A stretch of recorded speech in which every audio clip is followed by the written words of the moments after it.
Hola, buenas tardes. ¿Cómo están ustedes?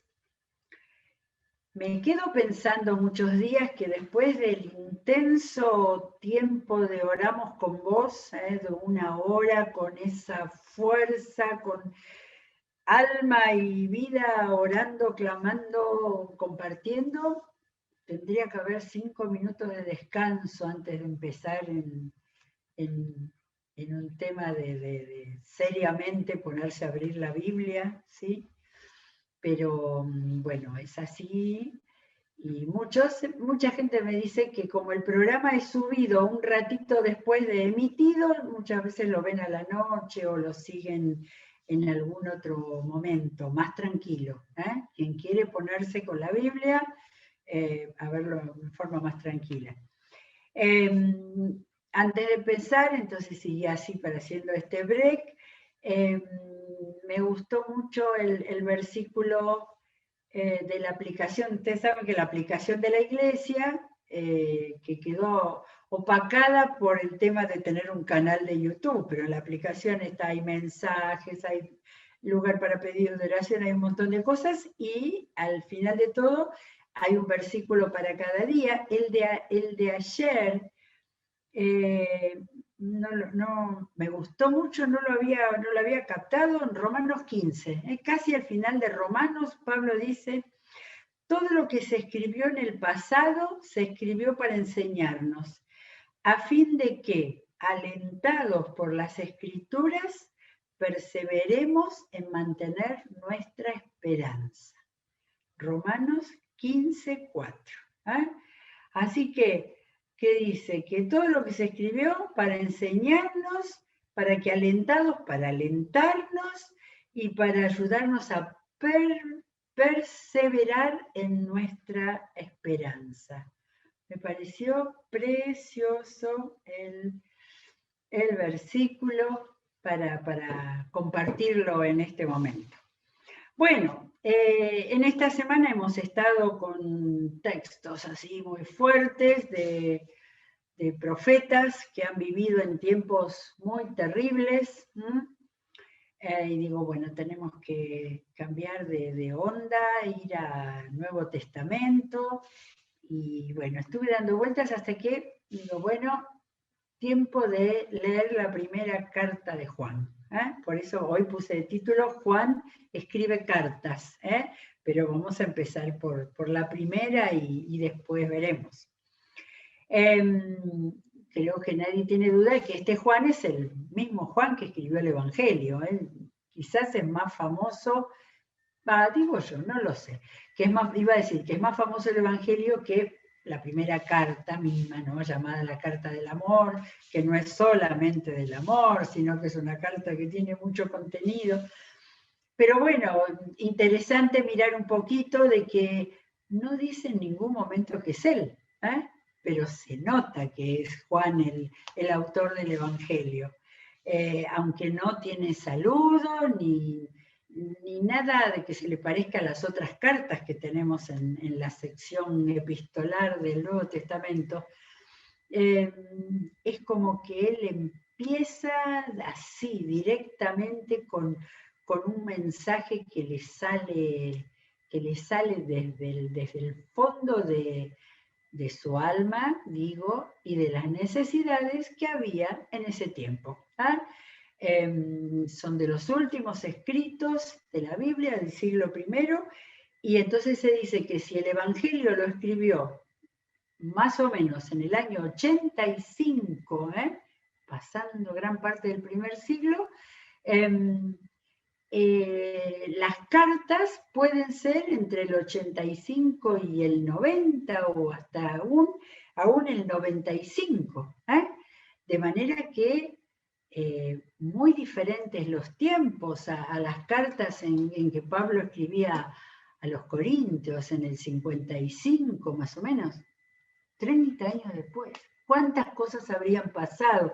Por eso que, aunque no son tan testimoniales como las de Pablo, como que leímos en Gálatas que contaba lo que había hecho, dónde había estado, con quién se había peleado, estas cartas dice, así como tiene ciertas cosas de estilo muy parecidas al Evangelio. Por eso, desde los primeros años de la era cristiana, no se tuvo dudas de que estas cartas eran cartas del apóstol Juan. En cuanto a su estilo, dicen un griego sencillo. Este era el pescador que conocimos en los evangelios, que formó parte del grupo cercano de Jesús, con su hermano Jacobo y con Pedro, y que él se nombraba como el discípulo amado, el discípulo al cual amó Jesús, dice en alguna de las traducciones. Y yo decía, qué diferente del apóstol Pablo, porque otra personalidad, otra historia, otra formación, pero Pablo con su impulsividad no tenía problema en decir, síganme a mí, imítenme a mí, porque todo lo que decía estaba cimentado en su fe, en su trayectoria, en sus convicciones, no había ningún problema. Pero era Pablo. En cambio, Juan, lo único que tenemos así como que habla de sí mismo, que ahora no sea cosa que hay algo en la carta que se me escapó, pero lo único que tenemos es eso, que él puso en su evangelio el discípulo al cual Jesús amaba.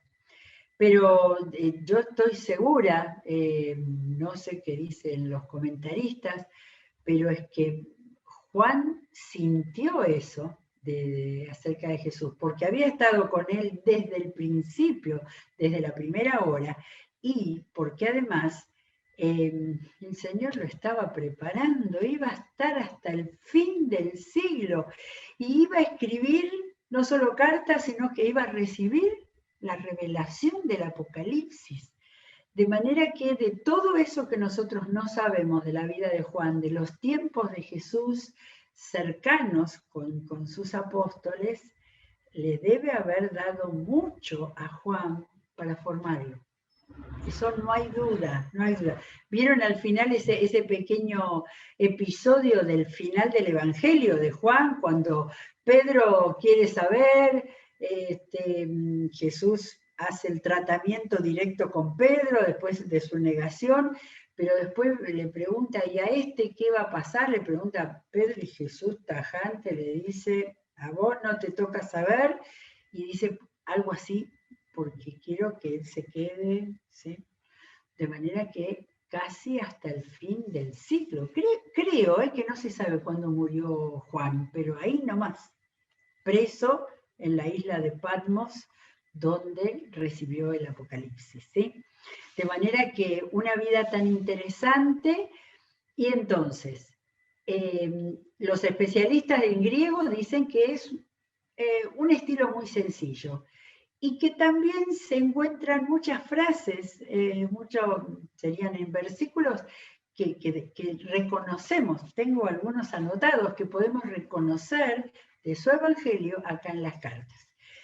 Y la otra cosa interesante para leerlo pensando en a quién iba dirigido, es que lo que se sabe de Juan, de los últimos años de él, es que él estaba como pastor, quizás, obispo, anciano, no sé cómo lo llamaban, de la iglesia de Éfeso, la más importante de las iglesias del Asia Menor, y que estaba a cargo de varias iglesias, ¿sí? Y casualmente las 7 iglesias a las cuales Jesús le da a Juan mensaje que escriba, que están en Apocalipsis capítulo 2 y capítulo 3, son las iglesias que están ahí, uno las mira en el mapa cerquita de Éfeso, Esmirna, Tiatira, la Odisea, Pérgamo, a las cuales está ese mensaje extraordinario que Jesús les dejó. Hace muchos programas leímos todos los mensajes, Qué lindo que fue volver a mirar esos textos. Bueno, vamos a empezar a leer. Vamos a empezar a leer con esta manera tan especial que empieza la primera carta de Juan. Lo que ha sido desde el principio, lo que hemos oído, lo que hemos visto con nuestros propios ojos, lo que hemos contemplado,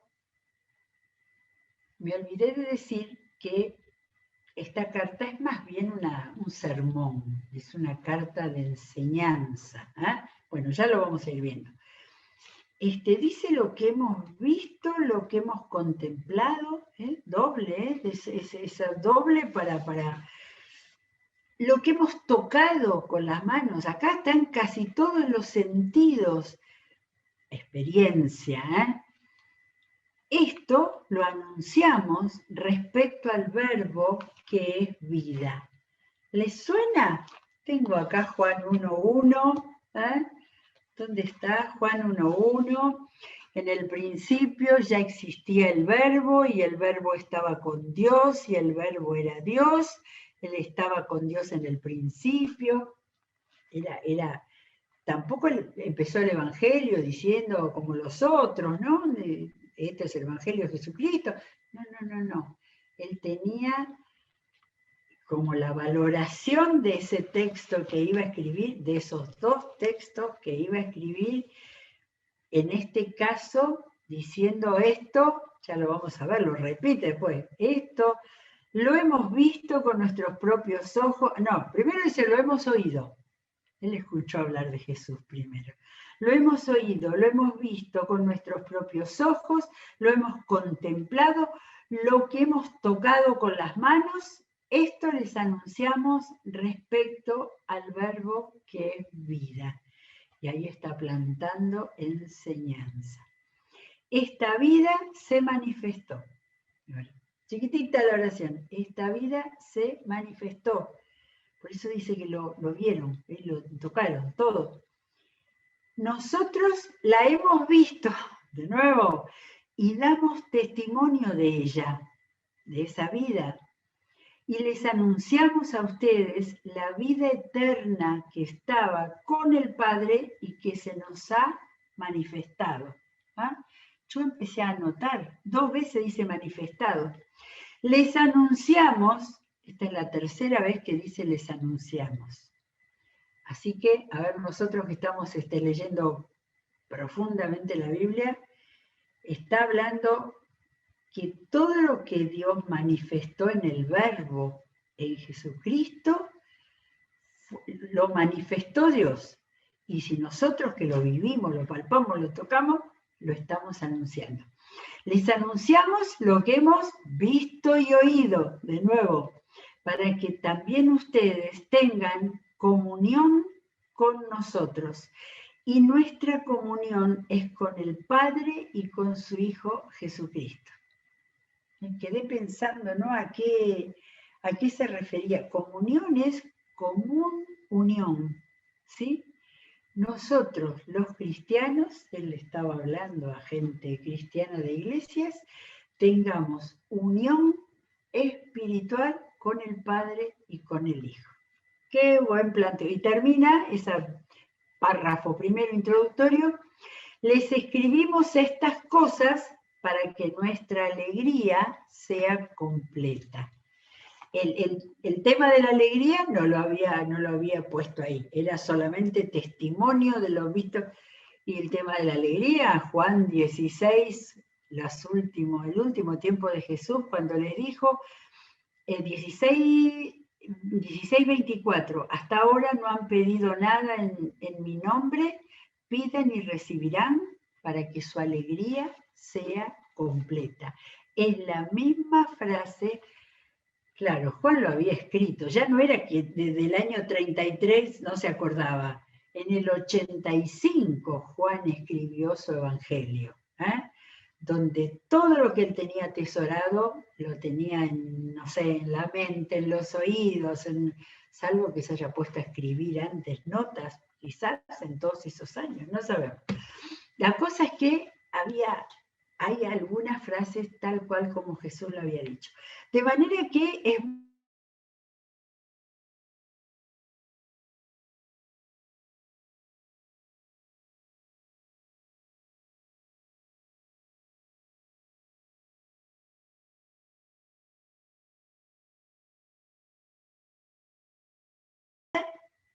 y para que tengamos comunión espiritual con el Hijo y con el Padre, para nuestra alegría.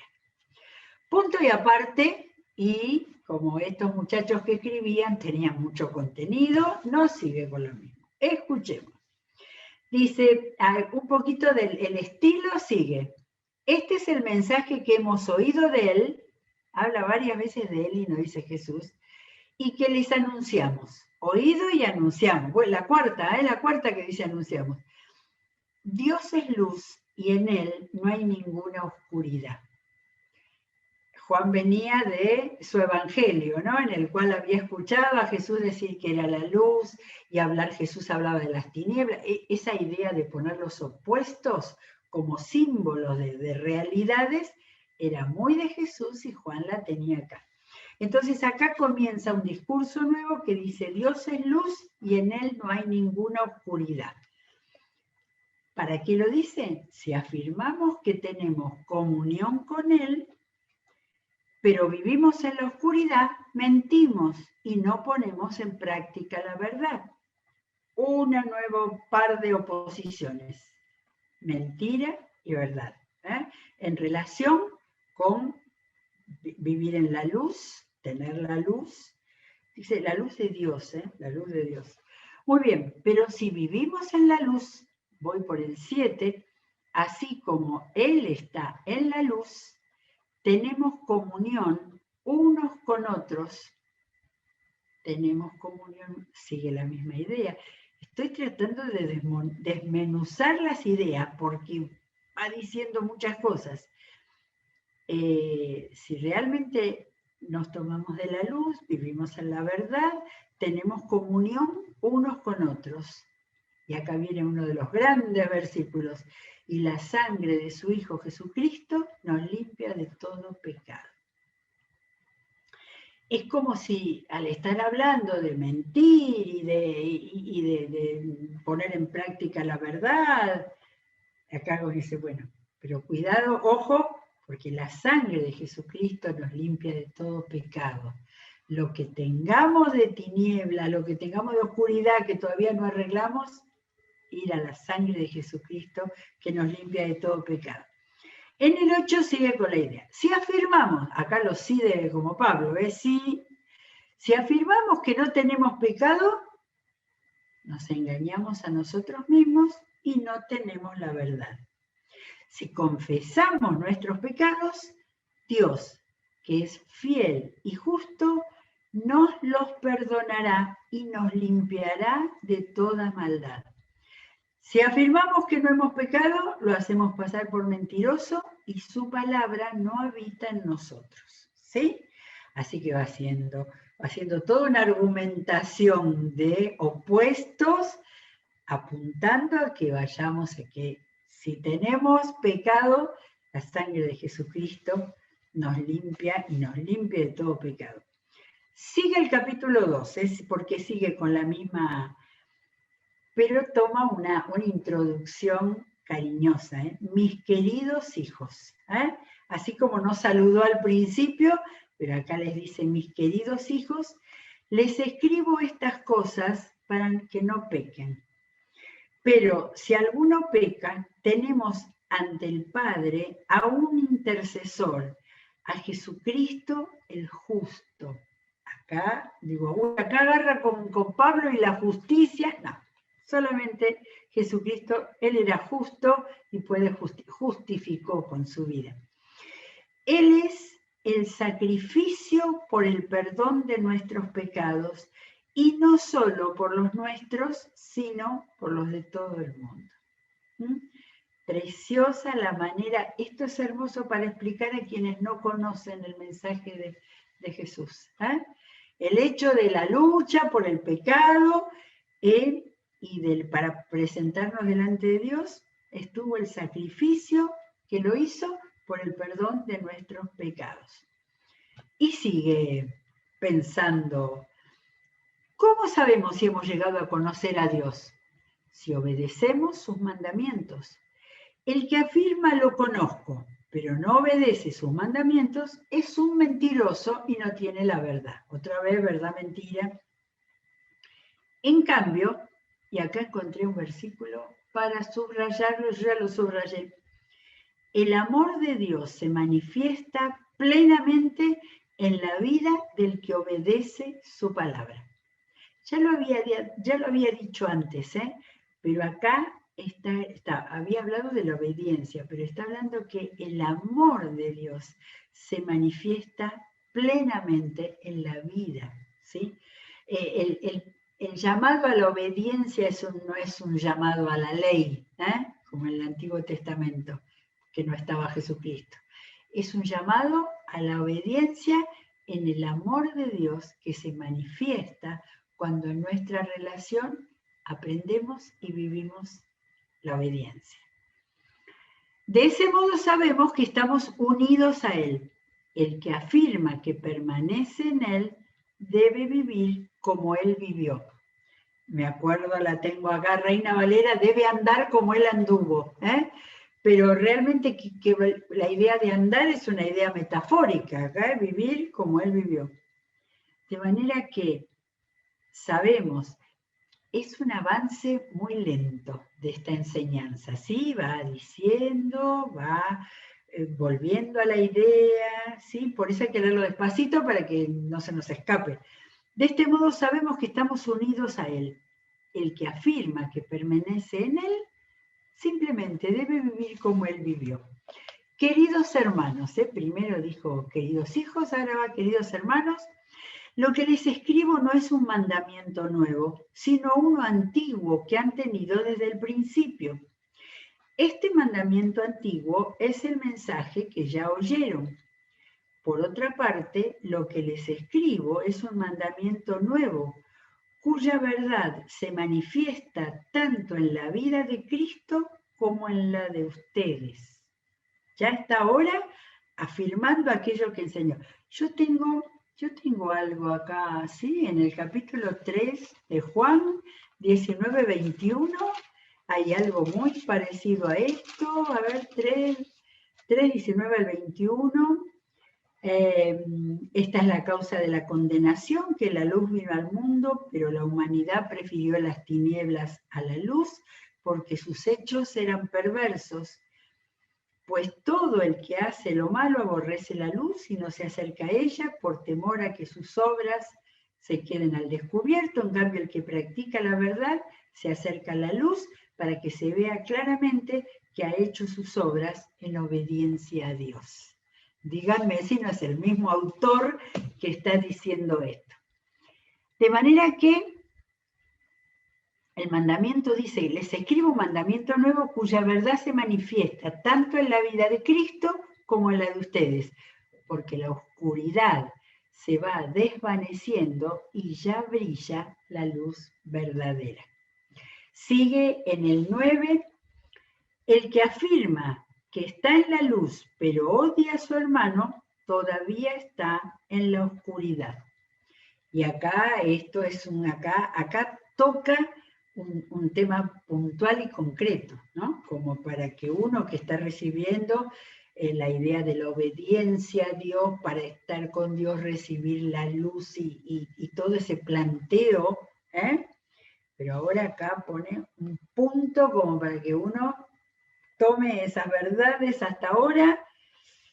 Dice que el que afirma que está en la luz, pero odia a su hermano, odia a su hermano, todavía está en la oscuridad. Y sabemos que va a trabajar mucho con ese tema en toda esta carta. El que ama a su hermano permanece en la luz y no hay nada en su vida que lo haga tropezar. La importancia del amor que después se va a ir desplegando. El que puede amar, no va a haber nada en la vida que lo haga tropezar. Este es otro tema para ponerse a discutirlo, a hablarlo, a sacar ejemplos.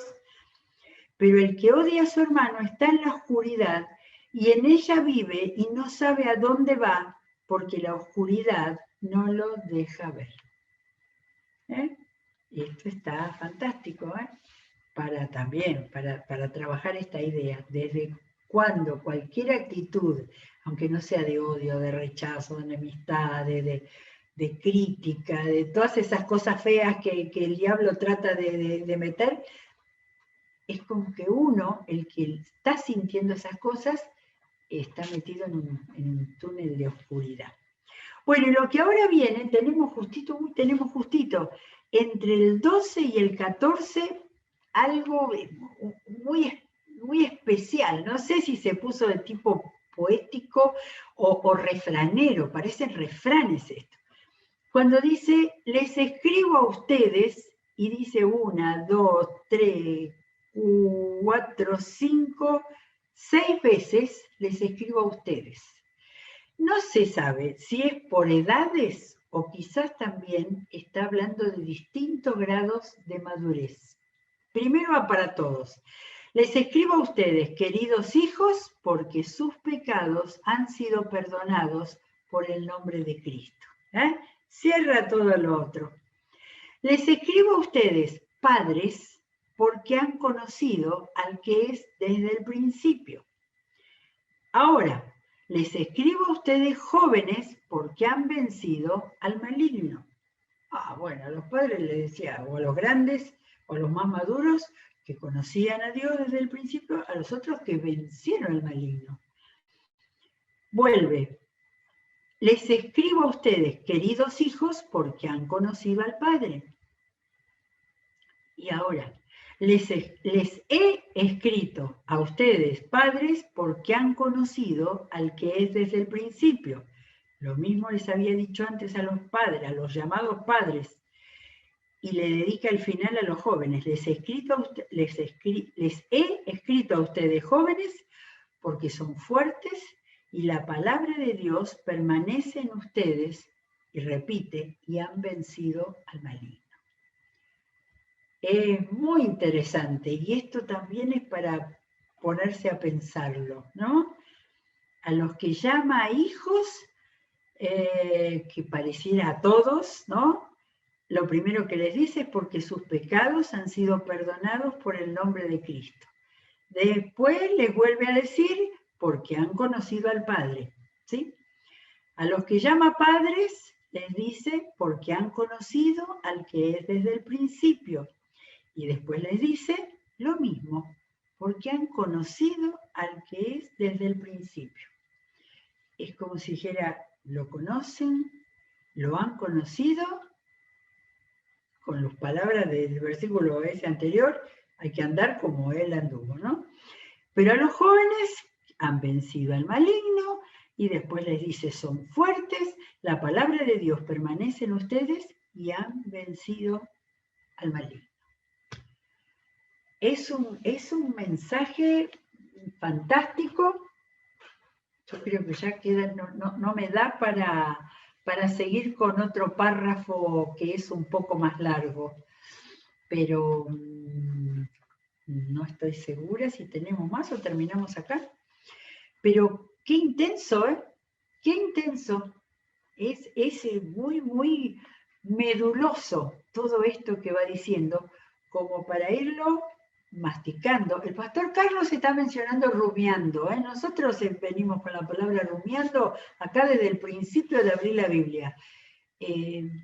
Masticando, pensándolo, a ver, ¿qué me toca de todas estas cosas? ¿Y de qué cosas quiero apropiarme? Porque en esta, no llega a una página todo esto, está tocando la conciencia, están tocando la relación con Dios y está tocando la comunión de unos con otros. Es tremenda la cantidad de material en este. Tenía como 90 años acá, Juan. Era grande. Y estaba abierto a escribir de acuerdo a la necesidad de sus iglesias, y tenía 7 iglesias, a lo que él iba viendo, lo que estaba pasando en ese fin de siglo, y ya lo vamos a ver en los capítulos que vienen, mañana ya vamos a ver, ya empezaban las grandes herejías. Y él, toda la primera parte, capítulo 1 y la mitad del capítulo 2, está formando, está trabajando en la convicción íntima a partir de su experiencia, que él no hablaba como un maestro sabiondo, él había visto, oído, contemplado y tocado al verbo que da la vida. Preciosa es la primera carta de Juan, gracias a Dios por ella, y vamos a seguir viéndola así durante los próximos días. Muy bien, seguiremos mañana, si Dios quiere, que Dios los bendiga.